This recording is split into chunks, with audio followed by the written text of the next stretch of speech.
toda a carne há de ver a salvação do nosso Deus. Aleluia, aleluia, aleluia, aleluia, aleluia, aleluia, aleluia, aleluia.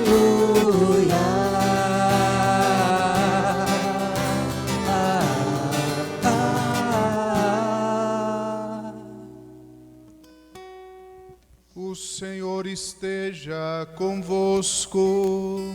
Ele está no meio de nós. Proclamação do Evangelho de Jesus Cristo segundo Lucas. Glória a vós, Senhor.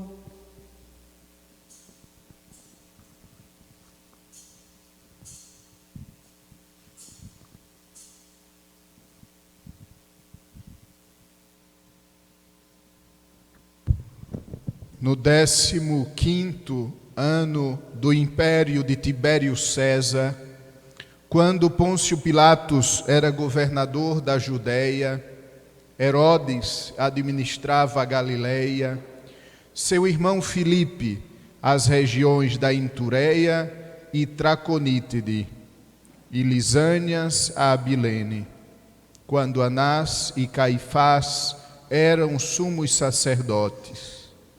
Foi então que a palavra de Deus foi dirigida a João, filho de Zacarias, no deserto. E ele percorreu toda a região do Jordão, pregando um batismo de conversão para o perdão dos pecados, como está escrito no livro das palavras do profeta Isaías. Esta é a voz daquele que grita no deserto: preparai o caminho do Senhor, endireitai suas veredas. Todo vale será aterrado, toda montanha e colina serão rebaixadas. As passagens tortuosas ficarão retas, e os caminhos acidentados serão aplainados. E todas as pessoas verão a salvação de Deus. Palavra da salvação. Glória a vós, Senhor. Estimados irmãos e irmãs, acabamos de ouvir no Evangelho uma contextualização histórica. São Lucas, antes de dizer que a palavra de Deus foi dirigida a João no deserto, ele situa historicamente os acontecimentos. Ele data os acontecimentos. Em primeiro lugar, ele diz que aquilo aconteceu no 15º ano do império de Tibério César. Era assim que na antiguidade as pessoas contavam o tempo, as pessoas marcavam os anos pelos anos de império daquele imperador. E também o povo de Deus, o povo judeu, marcava o tempo de acordo com os mandatos dos sumos sacerdotes. Por isso, o evangelista diz: e Anás e Caifás eram os sumos sacerdotes. Talvez nós devêssemos nos perguntar qual o motivo que levou o evangelista a dar essa situação histórica, a apresentar esse contexto histórico, a no início dizer a data dos acontecimentos. Em primeiro lugar, porque a palavra de Deus, ela revela fatos que aconteceram no passado. Nós, às vezes, temos a tentação de ler o Evangelho como quem talvez lê um livro de histórias, de contos, de narrativas criadas e inventadas ainda que úteis para a nossa vida. O Evangelho não é um livro de histórias. O Evangelho não é a compilação de uns contos inventados por uns tais. O Evangelho é o resumo da ação de Cristo. E essa ação aconteceu na história. Diferentemente de uma lenda, diferentemente de uma mitologia, onde se diz, era uma vez, o Evangelho nos traz uma datação. Nós podemos chegar à data do nascimento de Cristo, chegar à data dos acontecimentos da vida do Senhor, de acordo com esses elementos dados pelos evangelistas. Este é o primeiro ponto de introdução, que quer, sobretudo, nos fazer mergulhar no Evangelho como de fato ele é, palavra de Deus, mas uma palavra de Deus que aconteceu na história e que hoje ela se atualiza para mim. O Evangelho que aconteceu há 2000 anos torna-se palpável para nós no hoje da nossa história. Por isso que a gente incensa o Evangelho do mesmo modo que incensa a Eucaristia, porque aqui Cristo proclama sua palavra no presente. É a presença de Cristo que traz para o hoje da nossa história a sua palavra. E o que essa palavra nos convida? Preparai os caminhos do Senhor, endireitai as suas veredas. O tempo do Advento é o tempo que nos ajuda a nos preparar para o encontro com o Senhor. O Natal não é a festa do Papai Noel. O Natal não é aquele tempo onde nós vamos gastar mais comprando coisas úteis ou inúteis. O Evangelho não é esse tempo simplesmente bucólico que nos remete a lembranças. O Natal é a comemoração da visita de Deus. Deus amou tanto o mundo que enviou o seu Filho.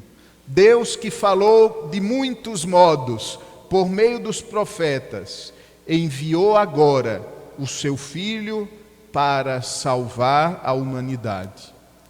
E para celebrarmos bem, precisamos nos preparar. E o Evangelho de hoje nos traz a voz que grita no deserto, a voz de João Batista, e ele diz: todo vale será aterrado, e toda montanha e colina serão rebaixadas.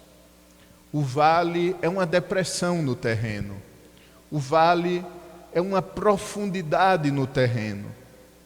Quais vales, quais depressões nós precisamos aterrar na nossa vida para fazermos caminho para o Senhor que vem a nós? A primeira depressão, o primeiro vale, é a depressão e o vale do pecado. O pecado, ele nos coloca num abismo. O pecado cria um abismo entre nós e Deus. E para Deus chegar até nós, Deus que é onipotente, Deus que pode tudo, Ele precisa que nós, por nossa liberdade, aterremos os vales para que Ele passe. Não poderemos, irmãos e irmãs, não poderemos celebrar o Natal com os pecados, com os mesmos pecados que arrastamos dia após dia, quem sabe somente aumentando o peso e a pena da nossa vida. É necessário preparar o caminho do Senhor, entregando a Ele os pecados e fazendo com que Ele, ao perdoá-los, aterre este abismo que nos separa dele. Muito mais importante do que comprar uma roupa nova para o Natal é purificarmos a veste do nosso batismo pela confissão. Muito mais importante do que pintarmos a igreja ou nossa casa é termos o templo do Espírito Santo, que é a nossa alma, limpos e puros, para que Ele habite. Nos salta aos olhos na noite de Natal ouvir que não tinha lugar para Jesus na hospedagem, na hospedaria, e por isso Jesus teve que nascer numa gruta, numa manjedoura. Será que esse ano Jesus encontrará hospedagem no nosso coração? Será que nós vamos colocar para fora os outros hóspedes que roubam o lugar de Cristo? Será que nós vamos limpar o nosso coração para que Cristo nasça na nossa vida? Isso acontecerá por um exame de consciência bem feito. O exame de consciência é o primeiro passo da boa confissão. O exame de consciência sincero, que não busca culpados pelos pecados, que não busca desculpas ou escusas para eles, mas que busca enumerá-los para diante de Deus receber o perdão dos pecados. Depois, coragem para confessá-los. Coragem para abrirmos o nosso coração diante do sacerdote e lhe dizermos, como disse o filho pródigo: Pai, pequei contra o céu e contra ti, já não mereço ser chamado teu filho, trata-me como a um dos teus empregados. E o Pai misericordioso não nos deixará sequer completarmos a frase, nos cobrirá de beijos, nos dará roupas e sandálias e nos devolverá o anel de filho. Entramos no confessionário como inimigos de Deus e saímos do confessionário como filhos amados e redimidos. Nos preparemos para o Natal por uma boa confissão. Mas continua a voz que grita no deserto: não apenas aterrai os vales, mas rebaixai as montanhas e as colinas. Quantas montanhas e colinas nós precisamos rebaixar na nossa vida? Quantas montanhas e colinas nós precisamos destruir? A montanha do nosso egoísmo, a montanha do nosso centrar-se em si mesmo. Um dos maiores pecados, e talvez mais recorrentes na atualidade, é o pecado que nos coloca no centro do universo, como medida do bem e do mal.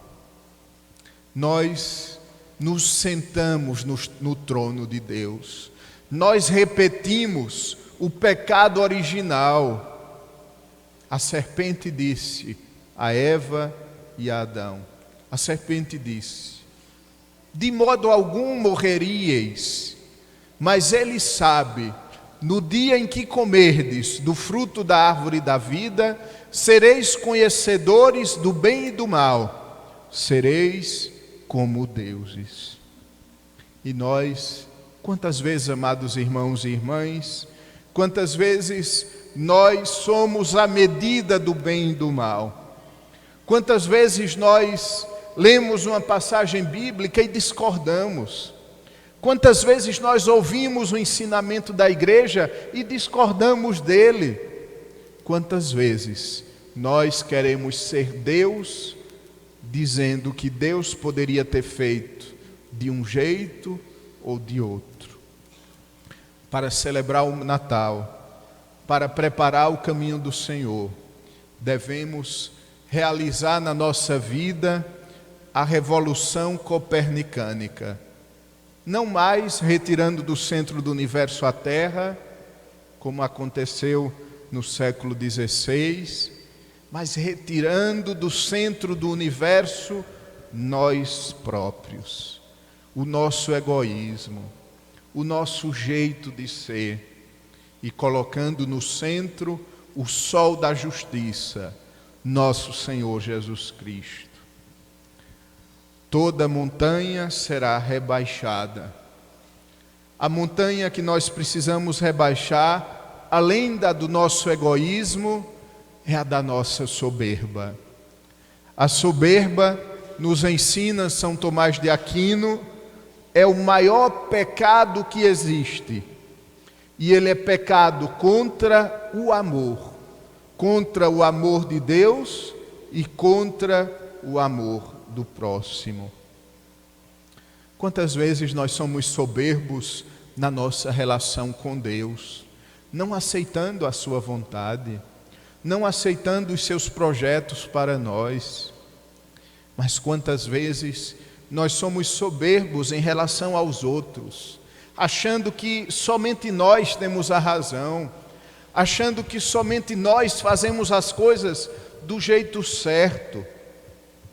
Quantas vezes nós nos consideramos sempre vítimas e nunca temos coragem de nos colocar no outro lado e compreendermos que às vezes somos nós a causar dor no outro, a machucar o próximo. Rebaixemos a colina da nossa soberba e aumentemos a nossa humildade. O Natal é a festa da humildade. São Paulo diz: Cristo se fez pobre para com sua pobreza nos enriquecer. E no canto da carta aos Filipenses nos diz: Cristo Jesus, embora fosse de condição divina, não considerou um tesouro ser igual a Deus, mas despojou-se de sua divindade, se humilhou, se rebaixou, se fez homem, para que nós fôssemos glorificados com Ele. Quem não conhece o caminho da humildade, não poderá conhecer o caminho da glória. Quem não conhece o caminho da pequenez, não poderá ser elevado acima dos céus, porque se considerou perfeito demais, se considerou bom demais, se considerou pronto e não deixou, como ouvimos na segunda leitura de hoje, não deixou que Deus levasse à perfeição a obra começada.